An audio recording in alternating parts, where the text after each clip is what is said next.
आऊज़ु बिल्लाहि मिनश शैतानिर रजीम बिस्मिल्लाहिर रहमानिर रहीम। अस्सलामु अलैकुम वरहमतुल्लाहि वबरकातुहू। मैं फ़रहान अली आप सबको द केस ऑफ इस्लाम में खुशामदीद कहता हूँ। This is episode 2 of series Islam and atheism और आज के एपिसोड का नाम है द इम्प्लीकेशंस ऑफ एथियज़म या फिर the life without God. Episode 1 के अंदर हम देखा कि किस तरीके से atheism is not an intellectual position जो कि किसी भी साइंटिफिक डिस्कवरी या रीज़न से निकला हो, और हमने देखा कि उसकी डेफिनेशन और ग्रोथ कैसे हुई। आज हम देखेंगे कि अगर एथियज़म के जो लॉजिकल कंक्लूजन्स हैं या अगर एग्जिस्टेंशियल कंक्लूजन्स हैं उसको सच माना जाए तो लाइफ कितनी ज़्यादा डिप्रेसिंग और डिज़ास्टर हो जाएगी। एपिसोड 1 के अंदर हम देखा कि एथियज़म रिलेटेड है विद फिलोसॉफिकल नेचुरलिज्म, जो कि ये मेंटेन करता है कि सारे के सारे फिनोमेना नेचुरल प्रोसेस के ज़रिए से एक्सप्लेन हो सकते हैं। तो अगर सारी की सारी ज़िंदगी एग्जिस्टेंस फिज़िकल प्रोसेस या ब्लाइंड नॉन कॉन्शियस लॉज के ज़रिए से निकले हैं तो फिर लाइफ मीनिंगलेस और फ्रूटलेस हो जाती है, क्योंकि खुदा के साथ ये सारे कॉन्सेप्ट जुड़े हुए हैं, जैसे कि accountability, values, hopes, purpose of life and happiness. तो अगर आप खुदा को न्यूलिफाई कर देंगे तो ये सारे कॉन्सेप्ट ऑटोमेटिकली मीनिंगलेस हो जाएंगे और एथियज़म एक सेंसलेस और इरेशनल अप्रोच रह जाएगी। तो सबसे पहले हम देखते हैं कि how there is no hope under the atheism and how the life is ludicrous and hopeless under the atheism. देखिए होप क्या होती है। होप दरअसल एक फीलिंग है, एक डिज़ायर है या फिर एक एक्सपेक्टेशन है, कोई पॉजिटिव चीज़ आपकी ज़िंदगी के अंदर हो। हम सब जो है गुड लाइफ्स की डिज़ायर करते हैं, होप करते हैं कि हमें अच्छी जॉब मिले, अच्छी ज़िंदगी हो, और अल्टीमेटली हम चाहते हैं कि हमारे इमोर्टल एक ब्लिसफुल एक्सपीरियंस हो, कभी भी हमें मौत ना आए। तो लाइफ इतना अमेजिंग गिफ्ट है कि यहाँ पर कोई भी कॉन्शियस बीइंग अपने एक्सपीरियंस को ख़त्म नहीं करना चाहता, वो चाहता है कि मैं हमेशा जीऊँ। इसी तरीके से हमारी डिज़ायर है कि अल्टीमेट जस्टिस हमारे साथ हो, वो लोग जिनके साथ जुल्म हुआ है उनको उनकी तलाफ़ी की जाए, उनको जो है रिकम्पेंस किया जाए, और वो लोग जिन्होंने गलत किया है उनसे बदला लिया जाए। इसी तरीके से हम अपनी ज़िंदगी में चाहते हैं कि हमें जो है जो हमने तकलीफ़ें सही हैं, जो सफ़रिंग और पेन हमने सहे हैं, उसके बाद कोई ऐसा वक्त आए जब ये सारी चीज़ हमसे दूर हो जाए और हम अपनी ज़िंदगी प्लेजर और ईज़ के अंदर गुजारें। अब एथियज़म क्योंकि डिवाइन को और सुपरनेचुरल को डिनाई करता है, इस वजह से वो आफ्टर लाइफ को भी डिनाई करता है। आफ्टर लाइफ को डिनाई करने की वजह से कोई भी होप नहीं है कि आपको प्लेजर नसीब होगा आफ्टर दी पेन और सफरिंग। इसी वजह से किसी भी तरीके की पॉजिटिव एक्सपेक्टेशन रखना एथियज़म के अंदर इलॉजिकल है, क्योंकि हमारी ज़िंदगी सिर्फ क्या है, उसके नज़दीक प्योर फिजिकल प्रोसेस का नतीजा है। तो under atheism we can not expect any light at the end of the dark tunnel. और इसके साथ साथ जो इंसाफ का मामला है उसमें भी एथियज़म ये कहता है कि अगर किसी के साथ गलत हुआ है और किसी के साथ सही हुआ है तो वो दोनों बराबर हैं और उन सब का जो अल्टीमेट डेस्टिनेशन है वो डेथ है। So there is no difference between वो जो कि जालिम हैं और वो जो कि विक्टिम्स हैं। लेकिन इस्लामिक पर्सपेक्टिव इसमें यह है कि जो भी इंस्टेंसेस हो रहे हैं ज़िंदगी के अंदर, वो पेन के हों, वो तकलीफ़ें हों या प्लेजर हों, ये मीनिंगलेस नहीं है, बल्कि इनका एक पर्पस है और ग्रेटर गुड है, जो कि सारा का सारा is in with the line with the divine wisdom, और इन सब की तलाफ़ी आखिरकार होगी। तो इस वजह से इस्लाम जो है वो प्रोमोट करता है होप को, लेकिन ये मामला एथियज़म के अंदर बिल्कुल इलॉजिकल और इरेशनल हो जाता है, क्योंकि खुदा के बगैर कोई भी किसी भी तरीक़े की उम्मीद आप नहीं लगा सकते हैं। इस वजह से there is no ultimate hope for the after life to get any form of the happiness. इसी तरीके से मैं एक पेसिमिस्टिक फ़िलोसोफर आर्थर शोपेनहाउज़र की एक इक़्तिबास पढ़ना चाहूँगा। उसने लिखा है कि we are like the lambs in a field disporting themselves under the eye of butcher who chooses out first one and then another for the prey. So it is that in our good days we are all unconscious of the evil fate may have been presently in store for us, sickness, poverty, mutilation, loss of sight or reason। यानी कि वो कहता है कि किसी भी तरह की उम्मीद जो है वो हम वाबस्ता नहीं कर सकते ज़िंदगी से, क्योंकि ज़िंदगी जो है वो मीनिंगलेस, अल्टीमेटली डेस्परेट है। लेकिन कुरान कहता है कि जो नाउमीदी है वो कुफ्र है। कुरान कहता है कि वो लोग जो कि कुफ्र करते हैं या वो जो कि ईमान नहीं लाते वो ही नाउमीद होते हैं। So under atheism all kind of justice is unachievable. यानी 1940s के अंदर जो नाज़ी जर्मनी ने हज़ारों लोग मारे और उसके बाद ultimately it was they were defeated, लेकिन वो लोग जो कि कत्ल हुए वो अब सिर्फ और सिर्फ रीअरेंजमेंट ऑफ मैटर हैं। यानी किसी भी तरह की आप उन्हें रिप्रीव नहीं दे सकते हैं। But under Islam it is के जो भी लोग यहाँ से चले गए हैं, अगर उनके साथ गलत हुआ है तो उनको रिकम्पेंस किया जाएगा, और अगर उन्होंने गलत किया है तो उनको अल्टीमेट टूम या फिर डिवाइन एलिनेशन का सामना करना पड़ेगा। कुरान कहता है फमन यअमल मिस्काल ज़र्रतिन खैरन यरा वमन यअमल मिस्काल ज़र्रतिन शर्रन यरा। यानी अगर किसी ने रत्ती बराबर भी जो है खैर किया होगा तो वो उसे देख लेगा, और अगर किसी ने एक ज़र्रे के बराबर भी बुराई की होगी तो उसे वो देख लेगा। इसी तरीके से atheism is like mother giving a toy to the child and then taking it back, so it has no purpose और प्लेजर इन द लाइफ। यानी जो भी आपने ज़िंदगी के अंदर आपने प्लेजर हासिल किया है तो फिर आपको ख्वाहिश रहती है और ज़्यादा हो, और अगर आप सफरिंग के अंदर ज़िंदगी गुजार रहे हैं तो ये आपकी डेस्टिनेशन है। Then under atheism there is no value. अब अगर हम सवाल एक पूछते हैं कि एक ह्यूमन में और एक चॉकलेट बनी में क्या फ़र्क है, तो अकॉर्डिंग टू द एथियज़म यानी कि नेचुरलिज़म देयर इज़ नो डिफरेंस। यानी कि अगर देयर इज़ अ हैमर और मैं वो एक चॉकलेट बनी पे मारूं और एक ह्यूमन स्कल पर मारूं, तो according to atheism there is no difference. क्यों?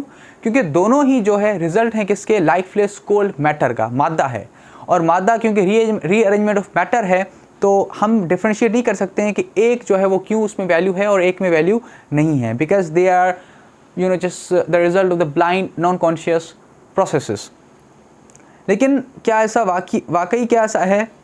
तो इसका एक टिपिकल रेस्पॉन्स जो है जो एथियस्ट देते हैं वो ये है कि हमारे पास लाइफ है, we have feelings, we have pain and all these things. लेकिन वही बात है कि ये सारी चीज़ें भी क्या हैं, they are the according to the science neurochemical happening हमारे जो है माइंड के अंदर, और फिजिकल प्रोसेस हैं, तो वाई शुड मैटर। तो सेंटिमेलिज्म जो है वो अंडर द एथियज़म इज़ अनजस्टिफाइड, उसकी कोई भी वैल्यू नहीं है, क्योंकि जो भी चीज़ अगर सिर्फ उसे ब्लाइंड नॉन कॉन्शियस जो है वो प्रोसेस का ही ज़रिया है, नतीजा है, तो फिर उसकी कोई भी वैल्यू नहीं होनी चाहिए। एक दूसरा, तो हम जो है अपना जो ओरिजिनल क्वेश्चन उसकी तरफ आते हैं कि what is the difference between a human being and a chocolate बनी। तो एथियज़म के जो है मुताबिक देयर इज़ नो डिफरेंस। अगर कोई जो है डिफरेंस है तो वो सिर्फ इल्यूजन है, यानी कि अल्टीमेट वैल्यू एग्जिस्ट नहीं करती है। और एक दूसरा जवाब ये दिया जा सकता है जो कि वो देते हैं कि जो मैटर करती है चीज़ वो खुद मैटर है, यानी मादा मैटर करता है, इस वजह से जो है वो ह्यूमन जो है लाइफ वैल्यूबल है। लेकिन सवाल ये है कि क्यों, व्हाट इज़ द रीज़न? अगर क्योंकि हर चीज़ जो है एथियज़म के जो है अकॉर्डिंग पर्पसलेस है, कोई उसका डिज़ाइन नहीं है, कोई खैर व शर नहीं है, तो फिर क्यों जो है मैटर करता है? और हम कैसे अप्रिशिएट करेंगे वन अरेंजमेंट ऑफ मैटर को on the another arrangement of matter? यानी कि हम कैसे डिसाइड करेंगे कि जो चॉकलेट बनी है वो वैल्यूबल नहीं है और ह्यूमन लाइफ जो है वो वैल्यूबल है? क्या कोई कह सकता है कि एक कॉम्प्लेक्स है इस वजह से उसमें वैल्यू है? लेकिन वही बात कि why would that be of any value? So the good news is that जो एथियस्ट ये पोजीशन अडॉप्ट करते हैं वो अपने बिलीफ की लॉजिकल इम्प्लीकेशंस को कभी भी फॉलो नहीं करते हैं। अगर वो करेंगे तो लाइफ जो है पूरी की पूरी जो है वो डिप्रेसिंग हो जाएगी। और reason that they attribute a kind of a value to our existence is that उनके अंदर एक इनेट डिस्पोजिशन होती है जो कि खुदा ने जो है हम सब के अंदर रखी हुई है। इस वजह से वो एक अल्टीमेट वैल्यू अटैच करते हैं चीज़ों के साथ। इस्लामिक ट्रेडिशन के अंदर इसको कहते हैं फ़ितरा, यानी कि अल्लाह ताला ने हर शख्स के अंदर जो है ये फ़ितरा डाली हुई है जिसके ज़रिए से वो खुदा को पहचान सके, और हर शख्स जो है वो सट्टानिटी के अंदर जीना चाहता है। जैसे कि रसल ने कहा था कि complete scepticism is not psychologically possible. तो हम जो है इंसान खुदा की वर्शिप करने के लिए, खुदा को पहचानने के लिए अपने अंदर एक इनेट डिस्पोजिशन रखते हैं, लेकिन वो लोग जो कि इसके ख़िलाफ़ काम करते हैं वो सरासर एक कॉग्निटिव बाइस है जो कि वो एडॉप्ट करते हैं खुद। जिस तरीके से अल्लाह ताला ने कहा है कि हमने जो है इंसान को अशरफुल मखलूक़ात का दर्जा दिया है, यानी कि हमारे लिए अल्टीमेट वैल्यू इस वजह से है क्योंकि अल्लाह ताला ने, यानी कि गॉड, वो जो कि ऑल नोइंग है, उसके नाम के अंदर the knowing and the vice है। इस वजह से उसने जिस चीज़ को कहा है कि ये वैल्यू है तो वो वैल्यूबल होती है, क्योंकि खुदा जो है ही इज़ मैक्सिमली परफेक्ट, और खुदा जो है उसके और ऑब्जेक्टिविटी जो है is the feature of God's nature. तो खुदा जो है परफेक्ट है, इस वजह से उसने जिस चीज़ को यूनिवर्सल या जिस चीज़ को ऑब्जेक्टिव कहा है, अल्टीमेट वैल्यू जिसको करार दिया है, तो वो अल्टीमेट वैल्यू होती है। इसी तरीके से इस्लाम जो है वैल्यू करता है between good and the bad. Islam कहता है कि वो लोग जो कि अल्लाह की इबादत करते हैं, जो कि हर वक्त जो है अल्लाह को याद करते हैं और उसके जो है अहकाम बचा लाते हैं, तो वो लोग वो हैं जो कि अल्टीमेट ब्लिस में रहेंगे। और वो लोग जो कि शर और डिसओबीडियंसी के अंदर ज़िंदगी गुजारते हैं, वो लोग हैं जिनको अल्टीमेट डिज़ास्टर का सामना करना पड़ेगा। अब चूँकि नेचुरलिज्म जो है रिजेक्ट करता है डिवाइन को या किसी भी डिवाइन जस्टिस को, तो वो पीस मेकर को और क्रिमिनल को एक ही जो है तरीके से जज करता है, यानी कि विद दैट जो है उन दोनों को यानी कि बराबर है।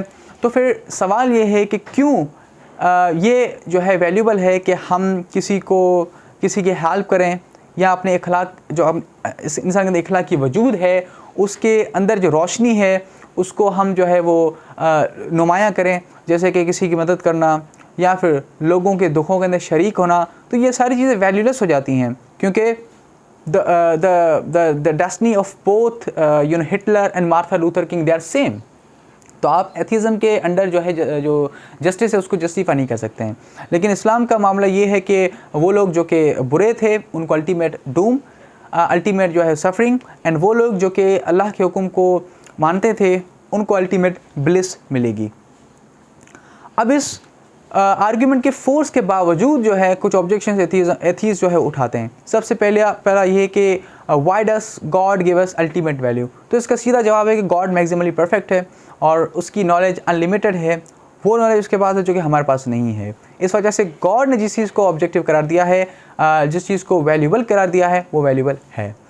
दूसरा सवाल ये इसमें ऑब्जेक्शन उठता है कि चूँकि जो है हम यानी कि खुदा जो है वो अल्टीमेट वैल्यू किसी चीज़ को दे रहा है, इस वजह से ये सब्जेक्टिव हो गया, क्योंकि खुदा के पर्सपेक्टिव से हिसाब से हो गया।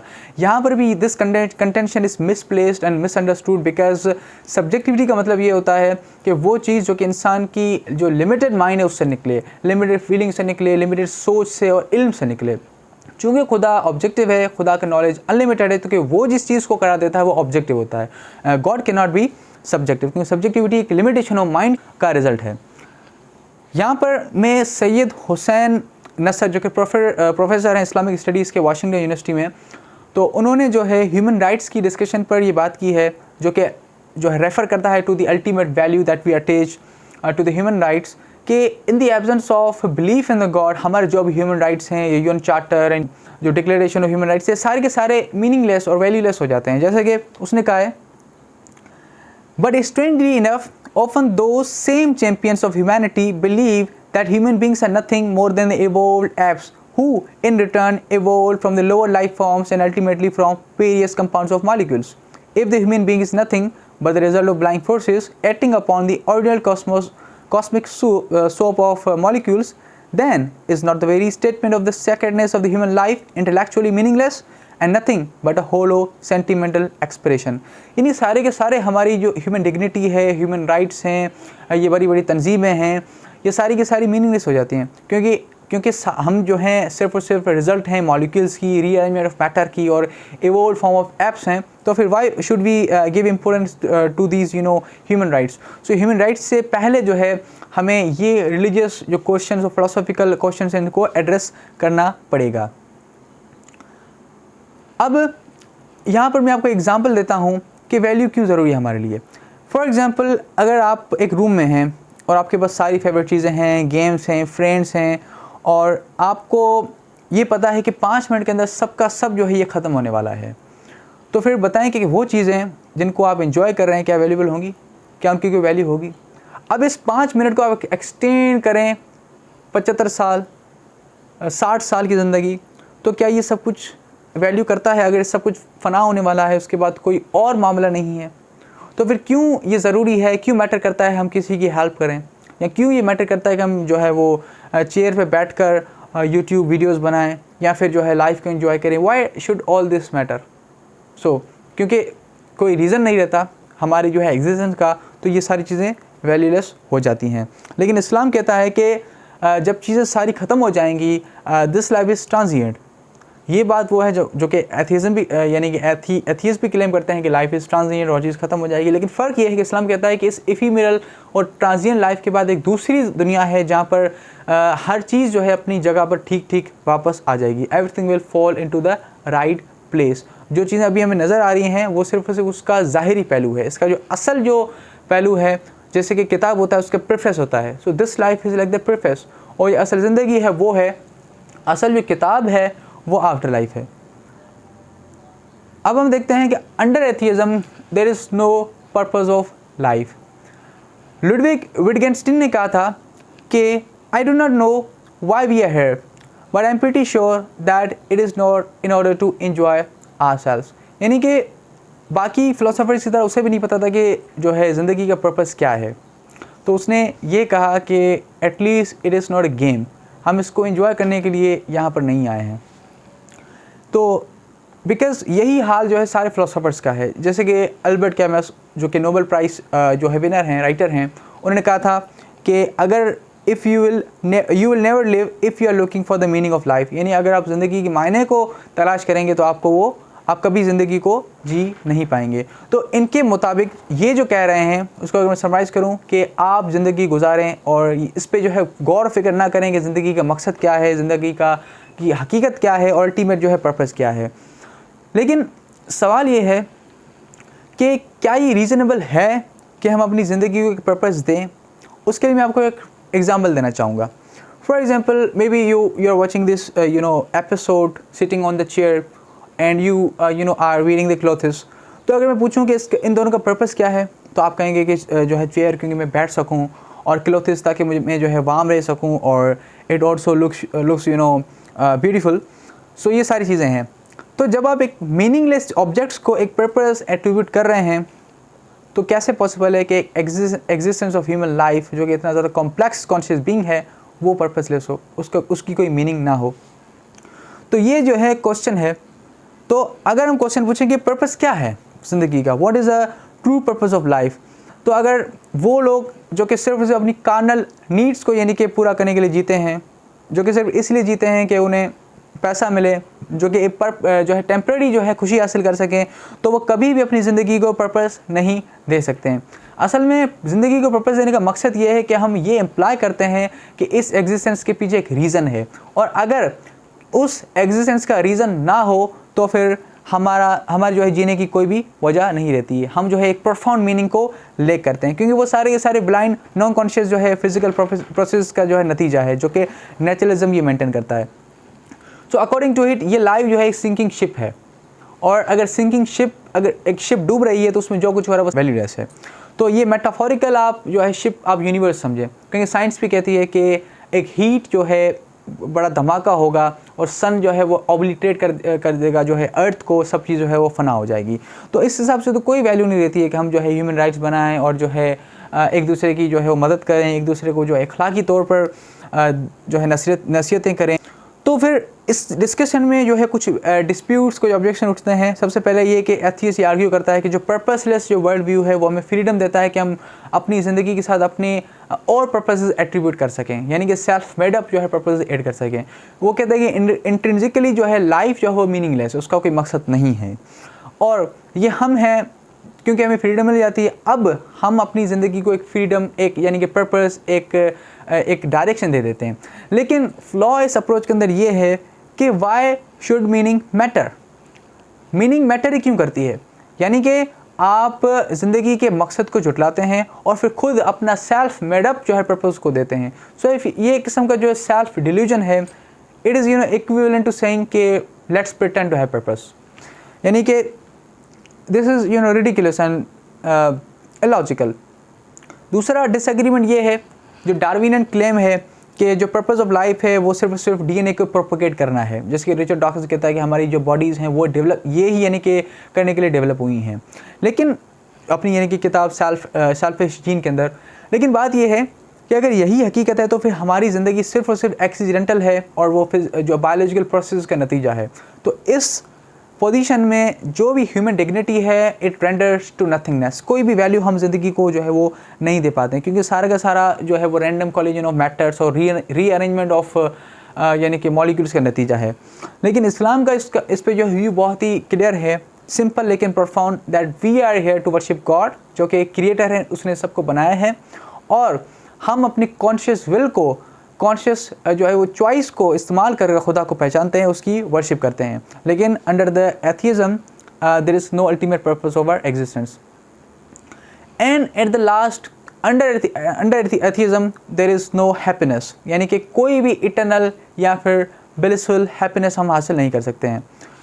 कुरान में अल्लाह ताला कहते हैं कि and happy future belongs to those who are mindful of him, यानी कि जो अल्लाह को याद रखते हैं वही जो है खुशगवार ज़िंदगी गुजारेंगे मुस्तकबिल में। तो जो हक़ की या फिर जो हैप्पीनेस की जो तलाश है, ये ह्यूमन रिफ्लेक्शन है, यानी ह्यूमन स्पिरिट जो है इस चीज़ के लिए बनाई गई है कि हम जो है हैप्पी रहें।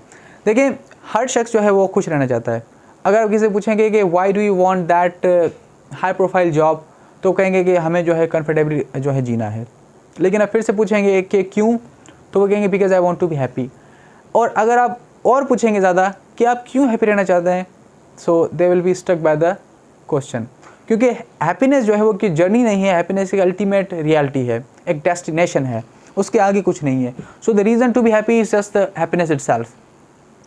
तो जो लोग जो है वो जर्नी करते हैं from their various journeys happiness हासिल करने की। कुछ लोग जो है वो क्वालिफ़िकेशन हासिल करते हैं, अपनी जो है क्रेडेंशियल जो है वो लगाते हैं अपनी प्रोफाइल के साथ ताकि वो हैप्पी रह सकें। कुछ जो है वो वीकेंड पे जाते हैं और फैमिली के साथ जो है टाइम स्पेंड करते हैं, और कुछ लोग जो है वो कोई और जो है मामले के अंदर अपनी खुशी हासिल करना चाहते हैं। लेकिन ये सारी चीज़ें वो हैं जो कि सेकेंडरी हैं।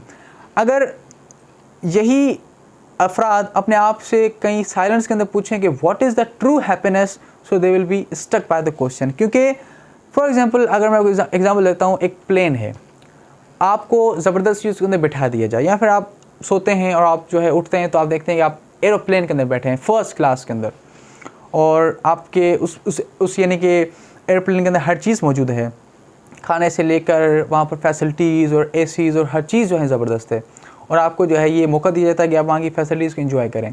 लेकिन क्या आप हैप्पी होंगे? You will ask yourself, would I be happy? कि ये सारी चीज़ों के जो है मिलने के बावजूद, यानी without answering the critical questions of existence के मैं क्यों बिठाया गया, मुझे किसने यहाँ पर एरोप्लेन बिठाया, मैं कहाँ जा रहा हूँ, मेरी ज़िंदगी जो है वो किस सिमत जो है वो सफ़र कर रही है, क्या इन सब के बगैर आप हैप्पी रह सकते हैं? Obviously not. क्योंकि ह्यूमन जो है, ह्यूमन बना ही इस तरीके से गया है कि वो अपनी एग्जिस्टेंस को एक पर्पस देना चाहता है, एक मीनिंग देना चाहता है। तो फिर ये सवाल, आप इन सवालों के जवाब आपको कहाँ मिलेंगे? अगर आप एथियस्ट हैं तो ये सवाल आपको कभी भी जो है इनका आप जवाब नहीं ढूंढ पाएंगे, क्योंकि you are just a result of physical processes.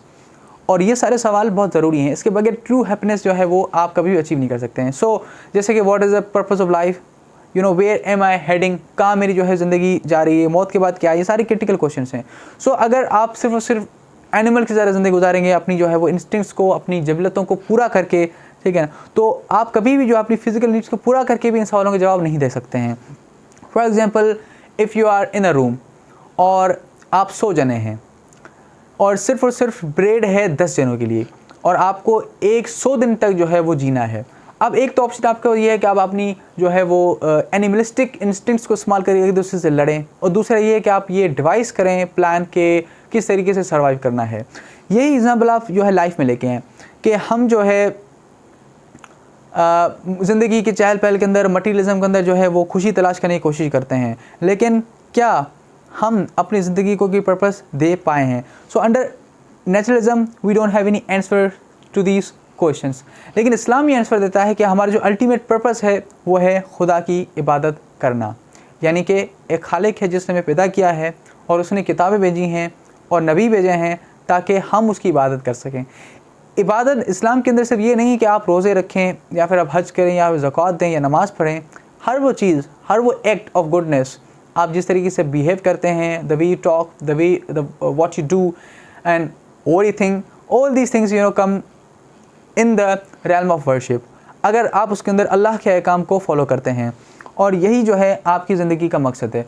और अगर for the sake of argument, अगर आप खुदा की इबादत नहीं करते हैं तो फिर अल्टीमेटली जो है आप किसी और की इबादत करेंगे, अपने खुद साख्ता जो है वो खुदाओं की इबादत करेंगे, जैसे कि बॉस की, पेरेंट्स की, फ्रेंड्स की, सोसाइटी की, सोशल नॉर्म्स की, या फिर अपनी ख्वाहिश नफ्स की, उसकी तो पैरवी करेंगे। क्योंकि खुदा का मतलब इस्लाम के अंदर ये है कि वो हस्ती जिसकी पैरवी की जाए, जिससे मोहब्बत की जाए, जो कि अल्टीमेट मकसूद है आपकी ज़िंदगी का। तो अगर ये सारी क्वालिटीज़, ये सारे एट्रीब्यूशंस आप किसी और चीज़ के साथ कर रहे हैं तो दरहकीकत आप उसको इलाह का दर्जा दे रहे हैं, यानी कि उसको आप अपना खालिक जो है वो अपना खुदा मान रहे हैं।